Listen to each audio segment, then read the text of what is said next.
ভাই আপনি কি মনে করেন 14 গোষ্ঠীর পরিচয় যেরকম বলা উচিত সেরকম কি বলতে পারছে ভাইয়া?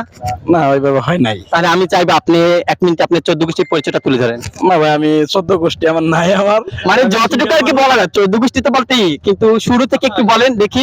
শুধু মনে করেন দাদার নাম এই। আচ্ছা, আমার নাম মুসলিম হুসাইন। তো আমি হলো মন্ডল বংশের একটা ছেলে। তো আমার বাপ হলো তারা মন্ডল, তার বাপ হলো সুরাব মন্ডল, বাপ হলো সরাদ্দি মন্ডল। এই নিয়ে হলো আমাদের মন্ডল পরিবার। এই মন্ডল পরিবার মানেই 14 গোষ্ঠীর পরিবার। কি মনে করা যায় ভাইয়া, কাকে দেওয়া যায় একটা পুরস্কার? ওনাকে দেওয়া যায়। ওনাকে দেওয়া যায়। ওনাকে দিলে আপনি খুশি হবেন? খুশি খুশি হবেন? খুশি হব, তাকে দিলে আপনি খুশি হওয়ার কারণ কি?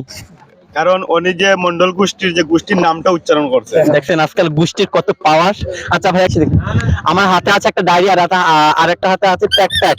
আপনি কোনটা নেবেন ভাইয়া? প্যাক প্যাক নেবেন। প্যাক প্যাক নেওয়ার কারণ কি? প্যাক যে ট্যুরে আসছি, যাবো আর প্যাক বাজাইতে বাজাইতে যাবো। আচ্ছা আমরা ভাইকে প্যাক প্যাকে দিচ্ছি।